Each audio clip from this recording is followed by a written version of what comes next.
Hi guys, welcome back to another episode of the Grapplers Academy. Today we're going to be talking about strategies that you can put into place to dealing with those days where you really just don't want to get on the mats and train. Yeah, so we're going to be covering knowing when to call it a day, just getting in for a workout, a few motivational pointers, and also you're there for the team and not just for yourself. And more importantly, we've got Simon's top 80s motivational playlist, and some might call it a montage. Montage, whatever you want to call it.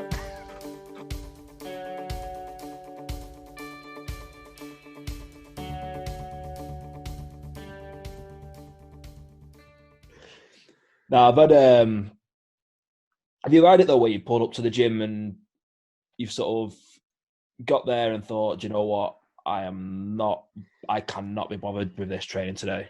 Like, got there in your gear, maybe had a pre-workout or a brew before, and then it's 7 o'clock and you're like,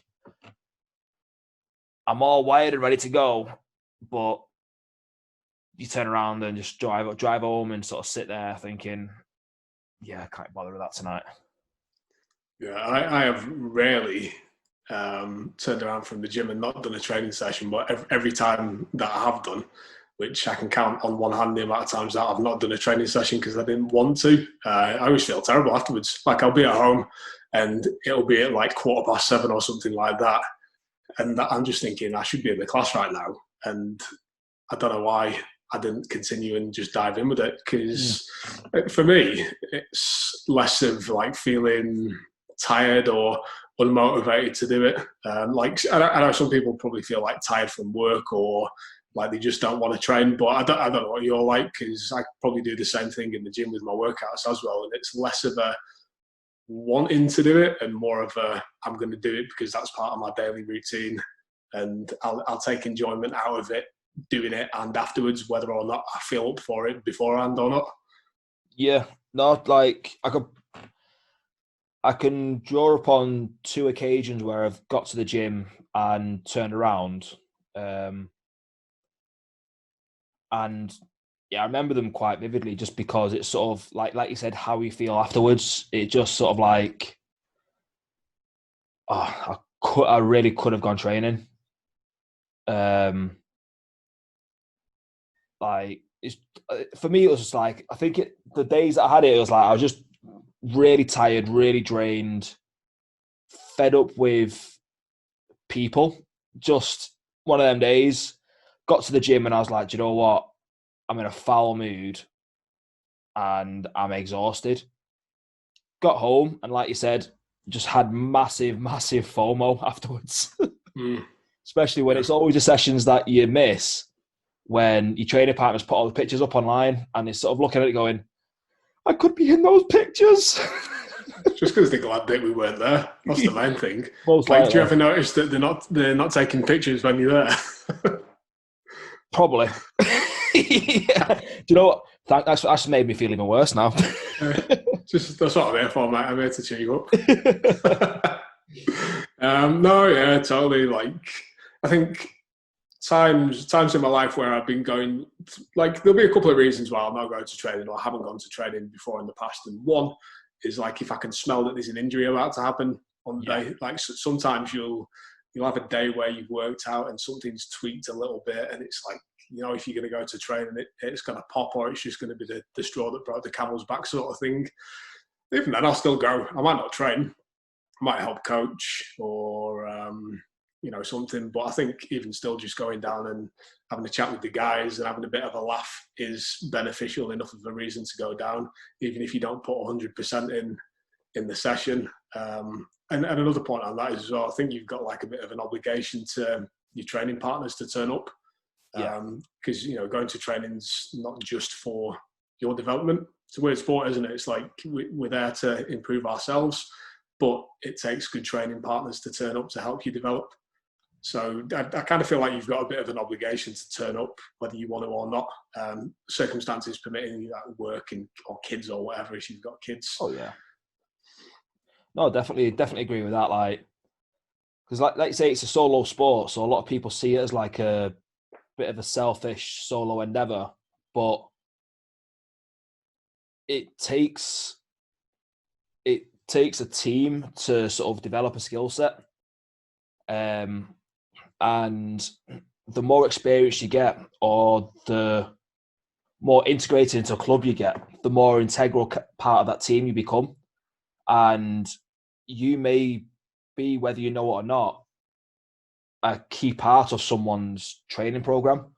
Where if they've got a match coming up, a tournament coming up, or even an MMA fight, you may be one of their key training partners. And if you're not turning up, because, like I said, circumstances permitting, but if you're not turning up just because you can't be bothered, you can't really expect other training partners to have the same respect for your training when that time arises for your training camps. Yeah, definitely. I think those people probably weed themselves out over time, like the people who don't want to turn up to training just because, like, they're the sorts of people who aren't going to stick around in the sport, for a long enough period of time. Like, people have things that crop up over the course of the years. You might have known somebody for 5 to 10 years, then you train with them 3 or 4 times a week, maybe. And there'll be periods of time where, a couple of months maybe where you're only showing up once a week, or they're only showing up once a week. But for the most part, I would say that core group of training people that you've had over the years are kind of there for you, and you're there for them. And although jiu-jitsu is like a very close, tactile sport, we're not on the mat telling each other all the time, how much we appreciate each other as a training partner. It's not that sort of thing, is it? It's kind of like a bit of an unspoken thing. And I like the way that you put it, to be honest, like whether or not you know that you're somebody's a key part of their training protocol. It's a good way to put it, because I've not thought about it like that before. People could be looking at me or you or anybody on the mat as like, like Sai's not here tonight. I was hoping he was going to be here so I could get this done, or I was just going to have a challenging round. I think that's a good way to put it. Yeah, I think that kind of thing kind of rings home a little bit more when circumstances have caused me not to be at training, like whether it's work commitments, family commitments, or even genuinely like being on holiday and getting a text or being in the group chat and sort of being like, miss you today, mate. We've got to get around it when you're back. And I'm sort of like, when I'm on holiday, I kind of, those messages, I'm sort of like, yeah, but I'm on a beach, mate. Like, but when it's sort of like things that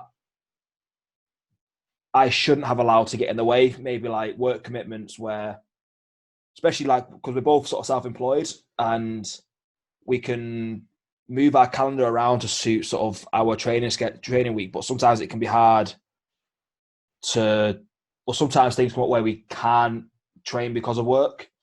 It's kind of like, I feel a bit like, I feel like I've missed out, and I feel like I've let my training partners down, which it's not the best feeling, to be honest. But then when I am back in, I'm making sure that I'm getting at least 2 or 3 rounds with them to kind of make up for lost time.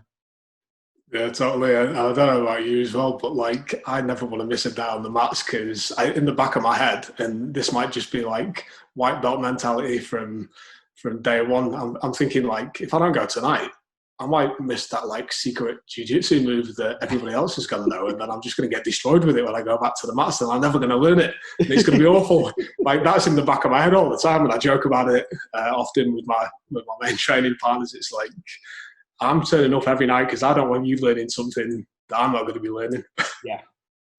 No, definitely. Like, I've had that before when so I'm in a group chat with a couple of lads that I train up with at Tilsley, and when it always seems the sessions that I can't make due to work, where it's sort of like, top session today, lads, that secret move, and I'm like, don't bite, Si, don't ask what it was.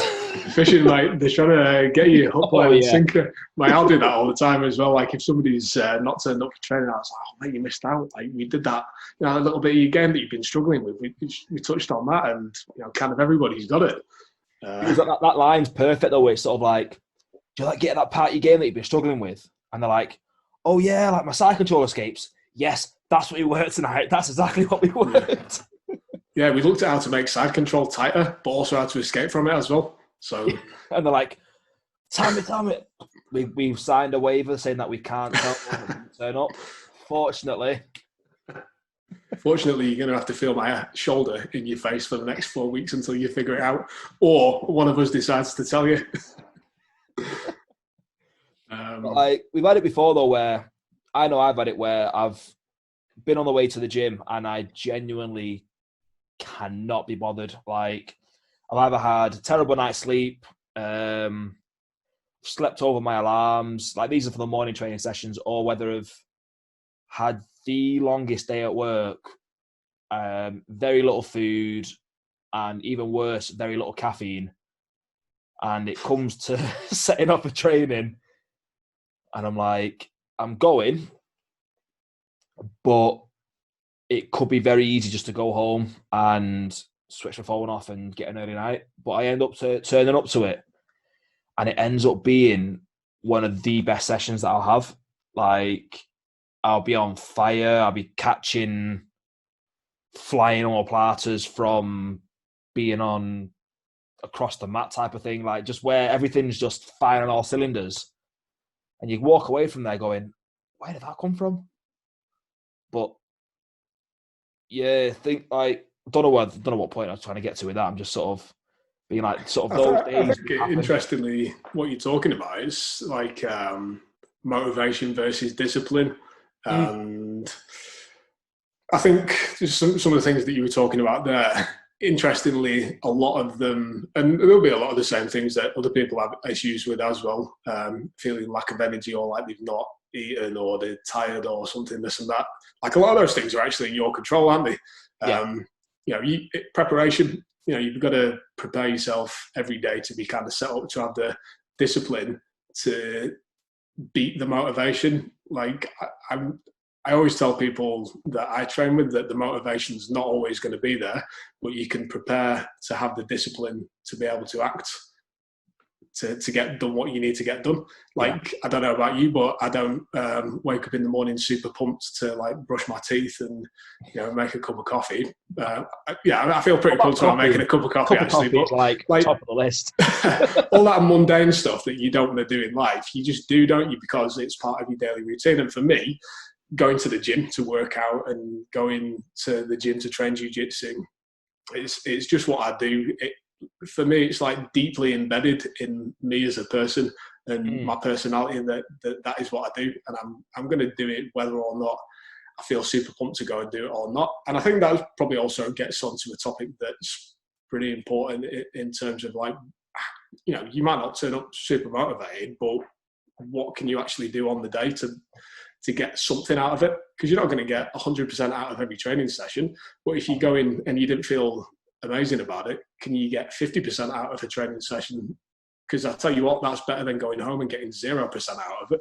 Oh, definitely. Like, I think on those days when it's sort of, because you can almost tell after the warm-up what kind of session it's going to be. And I either call them kill days or be killed days. And if it's a day where I'm essentially going to be spending more time defending than attacking, like, do you feel like your time is going to be off, you feel a little bit sluggish, like, then I use them sessions to be like, okay, let's put myself in bad situations. Let's go against the top end players in the gym and work my defense, work my escapes, make it like it's going to be a miserable day, but let's make a miserable day productive. And then when it's the days where I feel like I'm going to be on fire, then I'm going to be singling out specific techniques and specific finishes, really, and really honing in on trying to perfect them and work them against every level of player. Sort of opening up the moves that I'm allowing myself to use, sort of higher up the experience chain that I go. If it's sort of like with someone who's between 1 to 2 years training, or even 0 to 2 years training, I'll work one specific aspect of my game. And then the more sort of threat that a trainer partner will pose, the more I'll open up my game to sort of work on other areas. But what about yourself? Like, do you have any sort of things in mind that you do with those kind of days? I agree with what you just said. It's about being able to utilise the potential that you've got for the day. And if you're going in and it's a 50% day, go against the tough guys in the gym that is going to keep you in side control. And you're going to have to suffer a bit to work your way out of it. But going back to what you said about, you can tell what sort of a session it's going to be after the warm up. Like oftentimes, you're feeling like you're having a crappy day. You might feel tired or whatever. Just actually the physical act of getting a bit of blood pumping around your body is going to make you feel better. Do a good warm up, have a good laugh and chat with the guys, and you feel better. You're ready to train already.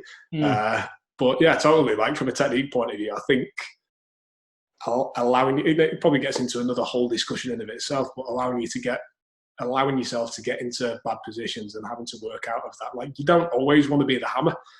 No, you've got to be the nail sometimes, because you're going to come up against somebody who's better than you. And if you've never been put into a bad position, you're not going to know how to work your way out of it. Whereas the guy you're absolutely smashing in the gym every single session has got 1,000 reps of escaping your side control. Yeah. How many reps have you got of escaping a killer's side control? That makes sense. And definitely.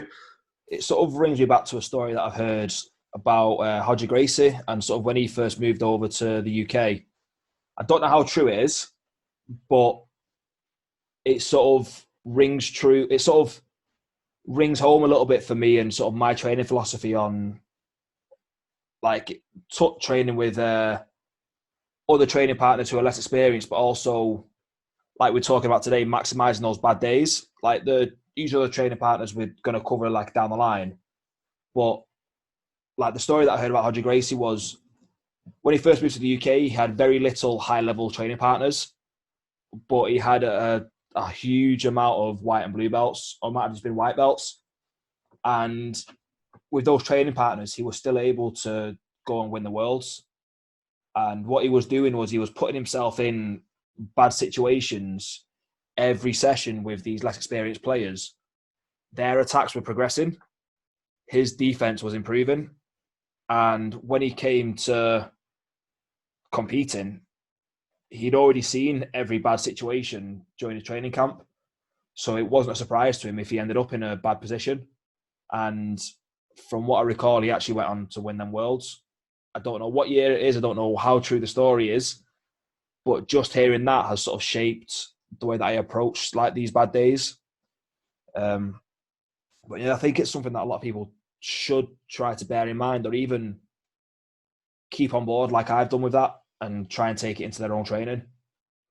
Yeah, I don't know how many guys that are really good in the gym allowing themselves to be put in those difficult situations or spending enough time there. I've heard the same story from Hodger as well. When he was talking about it, he's talked about it quite a lot recently on some podcasts and interviews that he's been doing as well. And yeah, I think it's super beneficial. I know the Danaher guys talk about that bad positional training as well. And, their record generally speaks for itself against other high-level opponents. You've went in some of the matches that we've analysed and broken down as well. You'll quite often see that somebody who's of a really high level is getting into a bad position or like in a submission and kind of almost looks like they've got no defence for it. Is that just a case of they're not spending enough time doing that?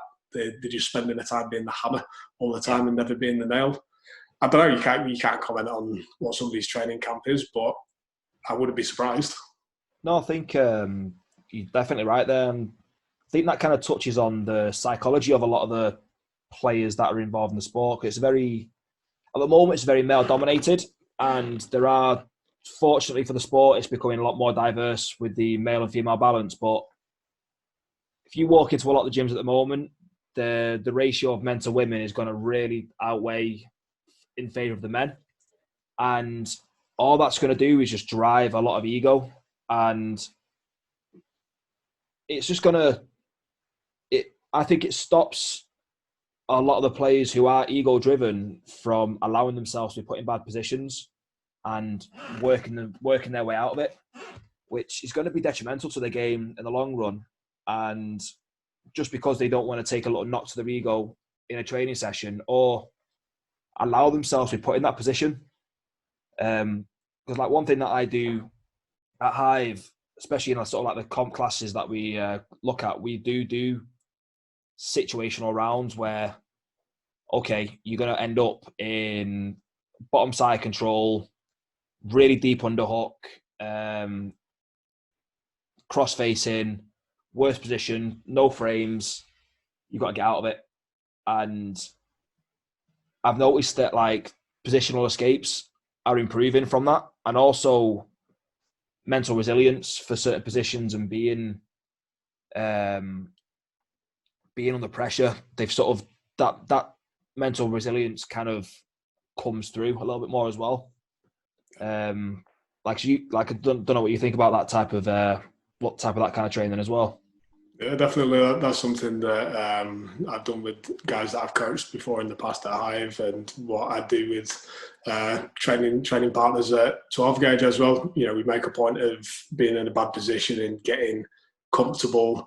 And I think, like, you know, I could cover the same things that you just said, because I agree with those. But another thing that's important in addition as well is just being able to bring yourself inside your own mind in those positions, slow your breathing down, stop and analyze what's actually going on rather than panicking. Because often, like a white belt and somebody who's been training longer, typically, like a skill level aside, what you'll actually see when they're on the mat and their physical and mental reactions to certain situations is it's panic is probably the way that you could categorize it best, isn't it?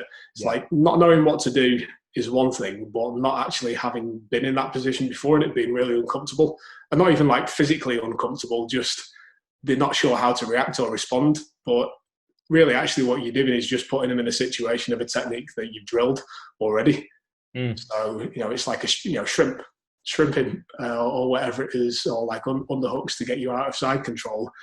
This is exactly what we've just done in the lesson, but now that it's happening in reality and it's an unfamiliar situation to you because you've not been there in a live scenario, you're panicking and your breathing gets up. And when your breathing gets up, your heart rate gets up. And then the higher your heart rate is, the less able you are to slow down your thoughts and actually think about what it is that you need to do to get out of that bad situation. No, definitely. So, you know, you can, like, white belt, blue belt, whatever belt you are, you can use those days in the gym, whether it's a good training day or a bad training day.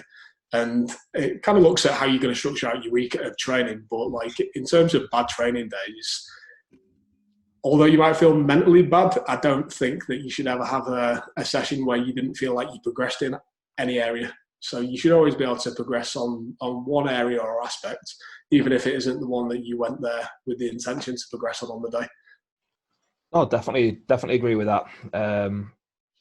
Yeah, but I think, like we said earlier, there's not too many people that look at it in that way, is there? And I think a lot of them, those that don't look at it, I'd hazard a guess that they're more the ego-driven kind of athletes, and they're gonna want to win every time in the training room, regardless of who's in there.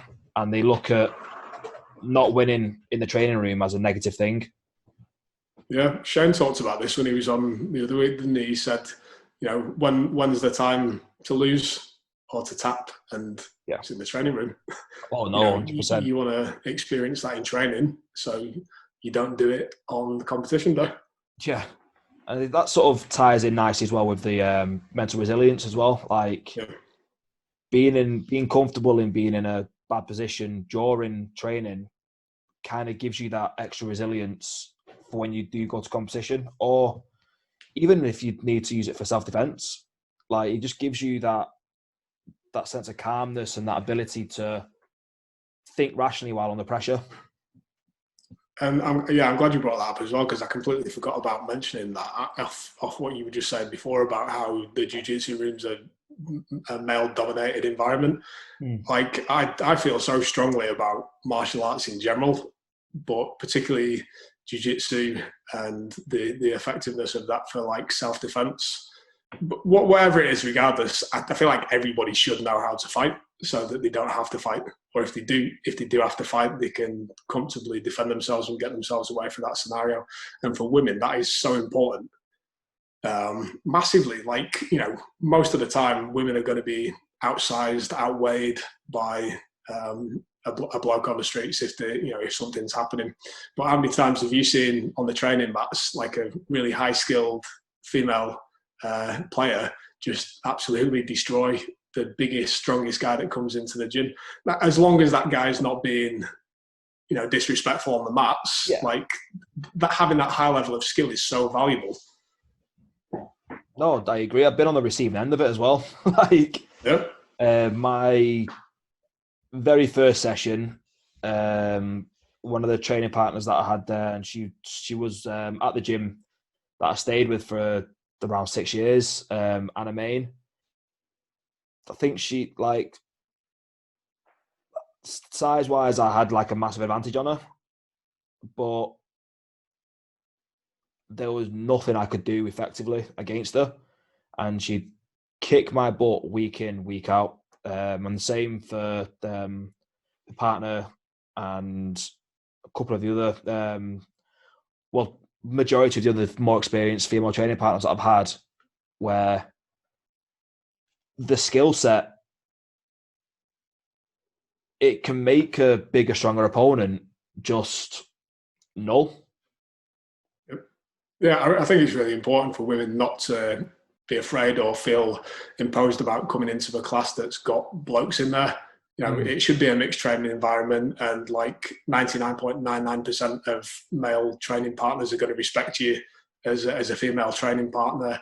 I think potentially the assumption is that because it's such a close contact sport, that there's going to be some level of uncomfortable feeling there because of the closeness of it.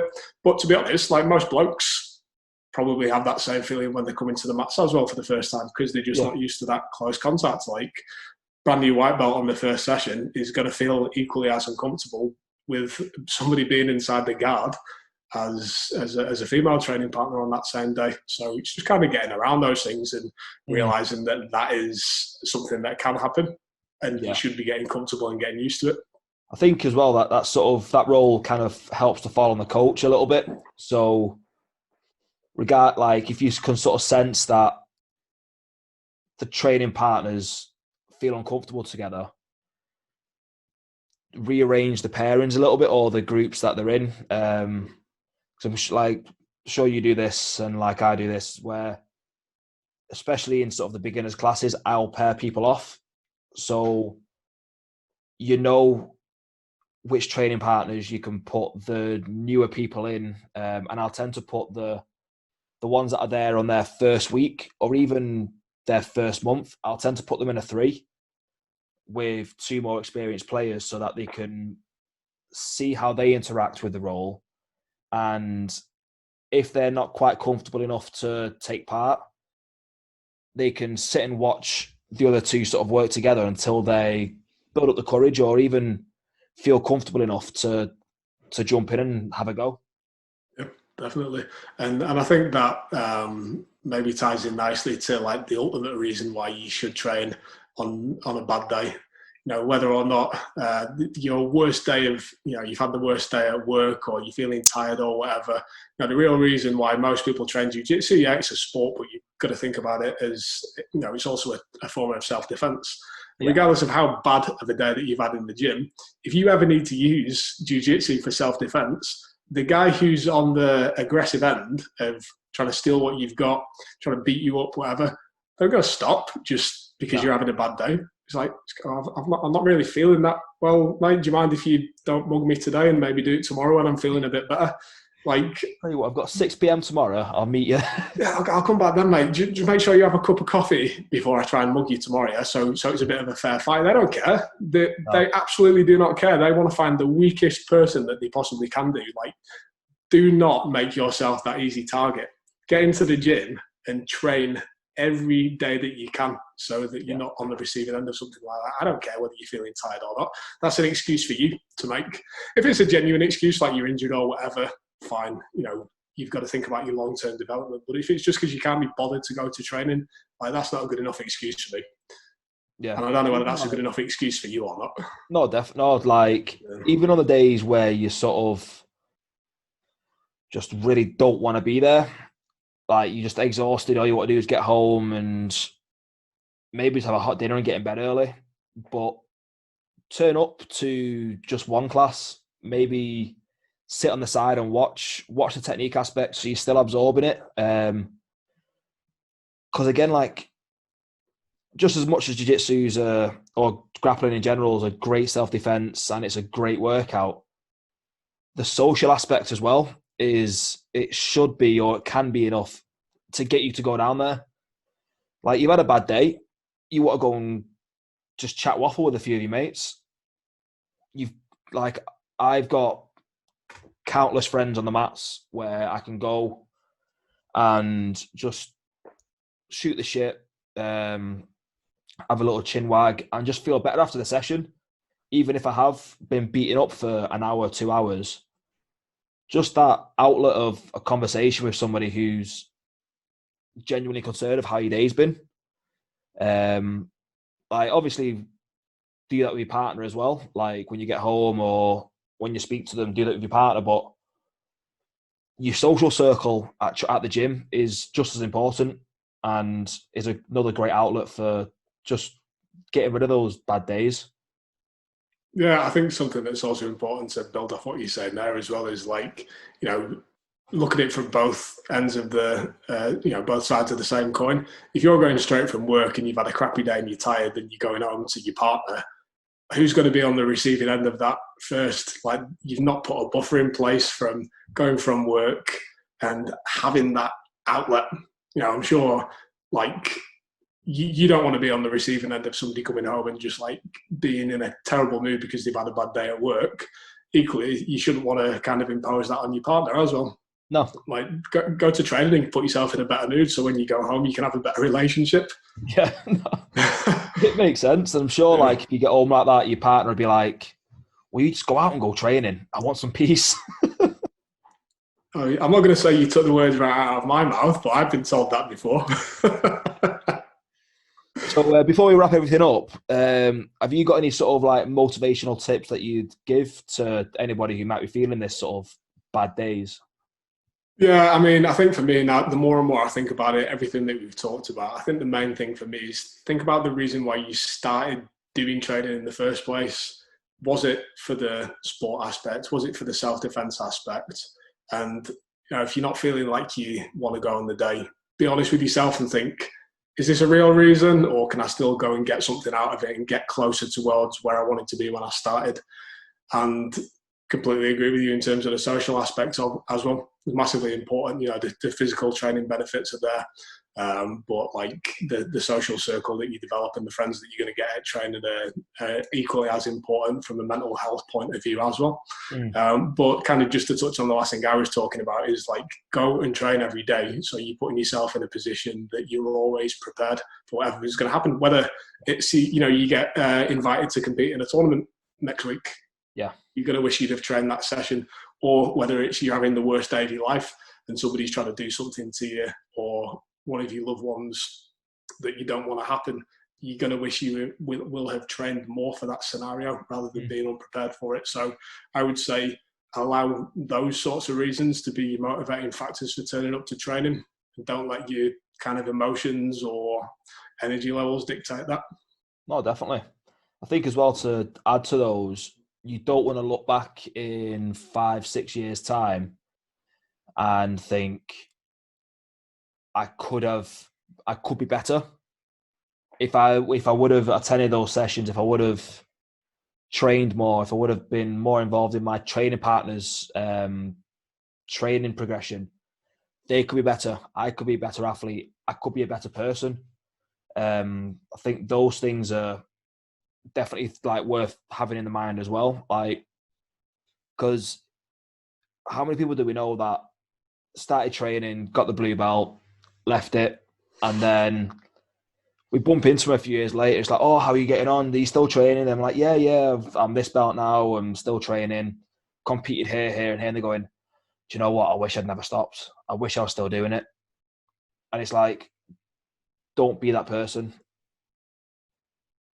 And another one, like another little thing that I do, I know it's like just for motivation for on the way there, but if I'm feeling quite low in energy and it's a little bit too late to have like a coffee or something, I've got like what I call a power playlist, and it's just full of songs that are just high energy and get me absolutely worked up. And I turn up to the gym like buzzing like I've been at a rave, going, right, I'm ready to roll. You gotta give us any insight into what's on that playlist, or Yeah, it's just like a mix of like drum and bass and like hip hop that's quite aggressive, and like metal or and different rock song. It's just like a big mash of really high energy music or songs that I've trained to. Do you know we have like a little random playlist that you're in the gym with, and you sort of a song comes on, you go in, and it just gets you like, I can get a few more reps now because this song's come on. That song will get put into my playlist, and I sort of have it there as like a backup for when I'm not quite feeling training, but I know I need to go train. you're missing out on a big trick there, mate. I've got an 80s montage playlist that I play when I'm on my way to the gym. Oof. I'm still standing, simply the best. You know, I just imagine myself in that montage. I'm in an 80s movie, I'm in Rocky. You know, I'm getting in my car and I'm pumping away like this. Rocking up, getting up to the gym going, Adrian! You're simply the best. Oh, that reminds me, there was a Dan Strauss seminar at ASW Cam. This was a year or two ago. And it was the one where me and two of the other training partners turned up in denim shorts for the seminar. We were very, very like on point with that one. And one of the lads, Casson, he'd formulated a playlist specific for the Dan Strauss seminar, and it's also become like a prolific training playlist. And I'll play it at Hive every now and again. Cam plays at ASW, and it's just full of cheesy 80s music, and it's like, honestly, it's brilliant. But there's one point now where Dan's like teaching a few like minute details for his guillotine, and the Ghostbusters theme comes on, and you can sort of see the whole room going like trying to bite the finger back. And when it starts getting into the lyrics, the room breaks and everyone erupts in laughter. And it's sort of like, I don't know, it's one of them ones where everyone was crying in tears.